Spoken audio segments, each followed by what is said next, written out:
यहाँ दी गई जानकारी ज्योतिष पर आधारित है तथा केवल सूचना के लिए दी जा रही है। TV9 डिजिटल इसकी पुष्टि नहीं करता है। यहाँ बताए गए किसी भी उपाय को करने से पहले संबंधित विषय के एक्सपर्ट से निजी तौर पर सलाह अवश्य लें।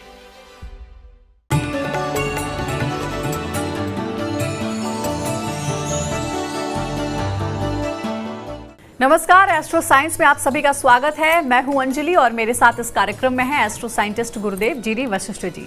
सर, आपका बहुत बहुत स्वागत। दाता खुशियां दे, माता रानी सुखी रखे। हम में से बहुत से लोग विदेश में जाकर बसने, विदेश यात्रा करने का सपना देखते हैं, लेकिन सपने तो सपने होते हैं। आपने बहुत से लोगों को कहते सुना होगा कि किस्मत में होगा तो विदेश जाने का मौका जरूर मिलेगा। ऐसे भी कई लोग हैं जो विदेश जाने का सपना देखते हैं, लेकिन उनमें उनका पूरा जीवन निकल जाता है। वहीं कुछ लोग ऐसे भी होते हैं जो कई बार विदेश यात्रा कर लेते हैं। क्या आप जानते हैं ऐसा क्यों होता है? विदेश यात्रा करने का रहस्य मनुष्य की जन्म कुंडली में ही है। इस विषय को आज हम विस्तार से जानेंगे और इसके साथ ही आपकी राशि के पूरे दिन का हाल भी आपको हम बताएंगे।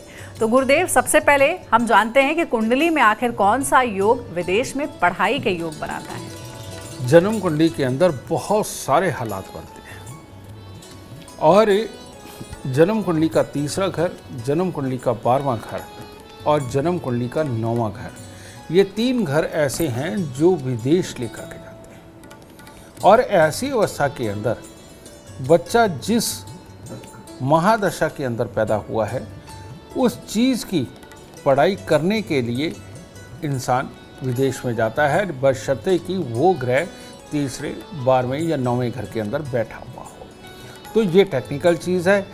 ऐसी अवस्था में आपको स्वयं अपनी कुंडली देखनी पड़ेगी कि अगर आपकी जन्म कुंडली के अंदर जिस महादशा में आप पैदा हुए हैं वो ग्रह अगर 9वें, 12वें या तीसरे घर में बैठा हुआ है तो आप विदेश पढ़ाई के लिए जा सकते हैं।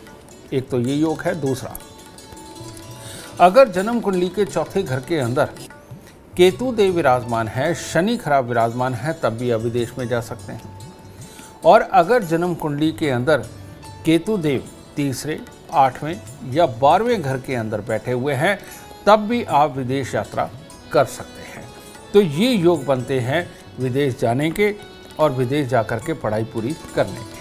गुरुदेव, इससे पहले तो हमने चर्चा की कि पढ़ाई के योग के लिए कुंडली में कौन से ग्रह दशा का सही होना जरूरी है, लेकिन अब बताइए कि विदेश में जाकर जॉब करने के लिए कुंडली का कौन सा योग होता है? ये सारे जो योग मैंने बताए हैं इनके अंदर भी अगर ये लंबे समय तक आए हों, जैसे कि 5 साल, 7 साल, 10 साल के लिए कोई महादशा चल रही है और उसके अंदर का ये ग्रह है। अब मैं इसको और क्लियर कर देता हूँ, आम लोगों को शायद तकलीफ होगी, लेकिन जो थोड़ा भी ज्योतिष को जानते हो उनको बहुत आसानी हो जाएगी। अगर मान लीजिए जन्म कुंडली के अंदर कोई भी ग्रह जिसकी महादशा चल रही है, उसकी एक राशि 12वें घर में आ रही है, दूसरी राशि उसकी तीसरे घर में आ रही है, तो ऐसा इंसान अगर विदेश का प्लान बनाता है तो बहुत कामयाब होगा और विदेश में जाकर के ही कमाएगा। चाहे नौकरी करे या व्यापार करे वो एक अलग चीज़ है, लेकिन विदेश में जाकर के ही कमाएगा। और अगर कहीं ग्रह स्वयं 9वें घर में, 11वें घर में, 10वें घर में बैठा हुआ और उसकी राशि 12वें और तीसरे घर में बैठ गई तो समझ लीजिए ये सफलता, यानी कि विदेश में जाकर के असीम सफलता पाने का भी समय है। ठीक है, और ऐसे में इंसान विदेश में जाके बहुत अच्छी सफलता पाता भी है। लेकिन अगर छठा घर में बैठा हुआ ग्रह हो और 12वें और तीसरे में उसकी राशि हो तो ऐसी अवस्था में विदेश में जाकर के इंसान नौकरी करता है। और लेकिन अगर 7वें में और 10वें के अंदर ग्रह बैठा हुआ हो, चौथे के अंदर ग्रह बैठा हुआ हो और 12वें और तीसरे घर में उसकी राशि हो तो ऐसी अवस्था के अंदर इंसान विदेश में जाकर के व्यापार करके या कुछ किसी को सिखा पढ़ा करके कमाई करता है। ठीक है, लेकिन जन्म कुंडली के 8वें घर के साथ में संबंध हो या तीसरे में ही ग्रह बैठा हुआ हो और 12वें घर में और तीसरे घर में उनकी राशि भी हो तो ये विदेश में जाके सफल होना, असफल होना, सफल होना, असफल होना, इस तरह के हालात बनाता है। तो इन योगों का अगर आप ख्याल करते हैं, अगर ये योग आप जांचना चाहते हैं तो एस्ट्रो साइंस ऐप को डाउनलोड करके आप उसके अंदर प्रेजेंट अंतर्दशा के अंदर देखिए कि आपका विदेश का योग बन रहा है कि नहीं तो विदेश यात्रा की स्पेशल एक कैटेगरी बनी है, उसमें क्लिक करिए, आपको वो सारी डेटें नज़र आ जाएंगी जिन डेटों के अंदर आप विदेश जाना चाहते हैं। गुरुदेव, विदेश में अगर कारोबार करना चाहते हैं, आयात निर्यात करना चाहते हैं या विदेश में अपना बिजनेस फैलाना चाहते हैं तो कौन सा योग महत्वपूर्ण होता है? जन्म कुंडली का चौथा घर, उसके अंदर जो भी राशि है वो राशि का ग्रह अगर तीसरे, 12वें या 9वें घर के अंदर बैठा हुआ है और उसकी दूसरी राशि किसी तरह से अगर 10वें घर से भी संबंध रखे या छठे घर से भी संबंध रखे तो या 7वें घर से संबंध रखे तो ये व्यापार के योग बनते हैं और इंपोर्ट एक्सपोर्ट के योग बनते हैं। तो ऐसी अवस्था के अंदर चौथे घर का ग्रह, इसका तीसरे, 9वें, 12वें के साथ में संबंध होना इंपोर्ट एक्सपोर्ट के लिए सबसे उत्तम है। और ऐसे में विदेश में जाना आना, वहाँ सिलेक्शन करी, फिर आना, वहाँ से माल मंगवाया, फिर जाना, पैसे लेने के लिए, पैसे देने के लिए जाना, ये आना जाना लगा रहता है। और बहुत सारी दुनिया ऐसी है बेटा जो महीने के अंदर 15 दिन फ्लाइटों में रहती है, उनके लिए भी ये योग पूरी तरह से काम करता है क्योंकि चौथा घर का संबंध है। तो रोज़ जाकर के अपनी पैदाइश स्थली पे वापस आएगा, रोज़ जाकर के अपने घर परिवार के पास वापस आएगा, ये योग बनता है। गुरुदेव, कुछ लोग ऐसे तो होते हैं जो विदेश जाकर बसना चाहते हैं, इन लोगों के लिए कुंडली में कौन सा योग देखा जाता है? आज तुमने बहुत सारे लोगों की समस्या का हल निकालने का सवाल कर दिया। बहुत सारी दुनिया विदेश तो जाना चाहती है, कईयों के तो कुदरती योग होते हैं, उनकी आइल्स भी बहुत जल्दी हो जाती है, उनका वीज़ा भी जल्दी लग जाता है, बिना तकलीफ़ों के डॉक्यूमेंट सारे पूरे हो जाते हैं, चुटकियों में निकल जाते हैं, ठीक है। लेकिन कई लोग जाना तो चाहते हैं लेकिन पापड़ बेलते हुए उम्र बीतती चली जा रही है लेकिन उनका काम नहीं हो रहा है। ऐसे में विदेश जाने के योग जन्म कुंडली में नहीं होते हैं, सिर्फ चाहत होती है, ठीक है।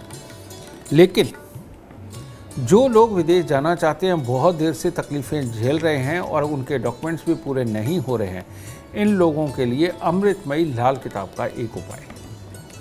जन्म कुंडली के अंदर 12वें घर के साथ में अगर केतु का संबंध हो तो इंसान विदेश जाता है। 12वें घर के साथ केतु का संबंध हो तो विदेश में कामयाब होता है। 12वें घर के अंदर केतु देव का संबंध हो तो विदेश में बच्चे भी जाके पैदा करता है। तो यानी कि संपूर्ण उपाय तो यही बनता है। तो ऐसी अवस्था के अंदर हम अगर बृहस्पति और केतु को जन्म कुंडली के 12वें घर में स्थापित करते हैं तो इंसान की विदेश जाने की जो मेहनत वो कर रहा है, जो प्रयास कर रहा है, उसमें कामयाबी पूरी तरह से कामयाब होगी और उनको इसका फल मिलेगा। तो उपाय क्या है?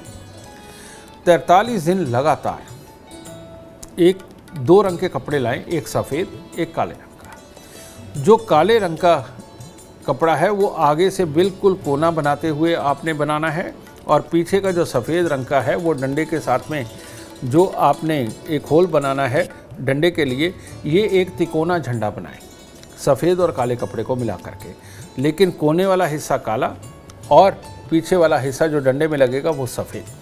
ये बना करके तिकोना झंडा 43 दिन डंडा लगा करके मंदिर की छत पर लगाए, गुंबद पे नहीं, छत पे ये लगाना है। तो ये केतु की स्थापना जन्म कुंडली के 12वें घर में होगी। इसके साथ में अपने घर की छत पे हर रोज़ थोड़ी सी चने की दाल आपने वो गिरानी है ताकि पक्षी चुग जाएंगे, कोई बात नहीं।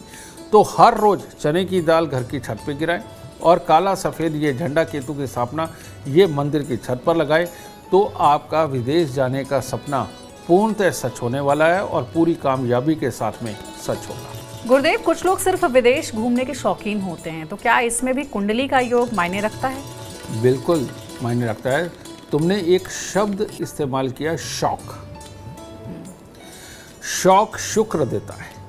शुक्र का घर 7वां घर होता है और 7वें घर में बैठी हुई राशि, 7वें घर में बैठे हुए ग्रह की राशि अगर तीसरे और 12वें घर के साथ संबंध करती है तो ऐसी अवस्था के अंदर शौकिया रूप से आदमी विदेश में घूमने जाता है। या 7वें घर में बैठा हुआ ग्रह, इसकी महादशा, अंतरदशा, प्रयंतरदशा जब भी आएगी उस वक्त में इंसान शौकिया तौर पे विदेश में घूम के आएगा और पूरी मौज मस्ती करके आएगा।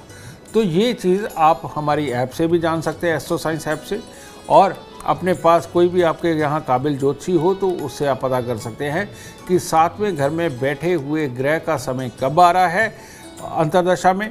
तो तब आप विदेश की यात्रा करके वाकई में अपने शौकों को पूरा कर सकते हैं। गुरुदेव, ऐसा भी होता है कि कुछ लोग घूमने के बड़े शौकीन होते हैं, क्योंकि उनके बारे में ही हम बात कर रहे हैं, विदेशी नहीं बल्कि देश में भी। तो क्या घूमने के शौकीन लोगों के लिए भी कुंडली में कोई विशेष योग होता है? कहते हैं 7 समुंदर पार की यात्रा चंद्रदेव करवाते हैं और सूखी जमीन की यात्रा ये केतुदेव करवाते हैं। ठीक है, तो ऐसी अवस्था में अगर जन्म कुंडली के अंदर केतु का संबंध तीसरे घर के साथ में रहे या 12वें घर के साथ रहे तो ऐसा इंसान बहुत घूमने वाला होता है। अपने देश में भी विदेश में भी वो घूमता है। लेकिन जिनके चंद्रमा का संबंध तीसरे घर के साथ बन जाए, 12वें घर के साथ बन जाए, ऐसा इंसान समुद्र पार की यात्राओं के अंदर वो घूमता है। और पहाड़ी इलाके का भी बनता है। पहाड़ी इलाके के लिए शनि देव को देखा जाता है, क्योंकि वहाँ पर बड़े बड़े पहाड़ होते हैं। तो ऐसे लोग जिनके शनि का संबंध दूसरे घर से, तीसरे घर से, चौथे घर से और 12वें घर से बनता है, इन लोगों को सूखे एरिया पसंद नहीं आते, इनको ग्रीनरी वाले पहाड़ पसंद आते हैं। तो ऐसी अवस्था के अंदर पहाड़ों के ऊपर जाकर के घूमने का जो रास्ता है वो शनिदेव तैयार करते हैं। और रेगिस्तानी इलाके में भी घूमने का ग्रह है, क्योंकि रेगिस्तान के कारक मंगल देव है, जिनमें पानी का अंश नहीं होता। ठीक है, तो ऐसी अवस्था के अंदर अगर मंगल खराब का संबंध तीसरे घर के साथ हो जाए तो जितने भी फौजी हैं वो तीसरे घर के मंगल के कारण ट्रांसफ़र पे रहते हैं। और जिनकी ट्रांसफ़र वाली जॉब होती है कि मियाँ जम्मू में है और बीवी कन्याकुमारी में है, ऐसे जो हालात है ये खराब मंगल भी देते हैं। और ऐसी अवस्था के अंदर आदमी अपने घर पे उसका मन नहीं टिकता, हमेशा वो बाहर ही रहता है, या नौकरी की मजबूरी के कारण भी उसको दूर दूर और सूखे इलाकों के अंदर घूमना पड़ता है। तो देखिए, गुरुदेव ने बता दिया है और आप उन उपायों का ज़रूर ध्यान रखिए, क्योंकि अगर आपकी इच्छा है विदेश में जाकर के बिजनेस करने की, विदेश में घूमने की या फिर विदेश में सेटल होने की, अगर आप जीवन में कामयाबी चाहते हैं, अपार धन और लाभ चाहते हैं, तो गुरुदेव के बताए हुए उपाय ज़रूर करें। उम्मीद करते हैं आपको आज का विषय पसंद आया होगा। कल आपके सामने लेकर आएंगे एक और विषय जो आपकी कॉम्प्लिकेटेड लाइफ को बना देगा आसान और खुशियों से भरपूर। अगर आप हमारे गुरुदेव से मिलना चाहते हैं या पर्सनली उनसे बात करना चाहते हैं तो आप कांटेक्ट कर सकते हैं। नंबर है 9999990522। आप भी सुख समृद्धि और खुशहाली चाहते हैं और चाहते हैं दुखों का अंत हो जाए, तो इसके लिए एस्ट्रो साइंस ऐप डाउनलोड करना ना भूलें। फिलहाल समय हो गया आपसे इजाजत लेने का। आप बने रहे हमारे साथ और हमारे एस्ट्रो साइंटिस्ट गुरुदेव GD वशिष्ठ जी के साथ देखना ना भूलें एस्ट्रो साइंस रोजाना सुबह 8 बजे। नमस्कार।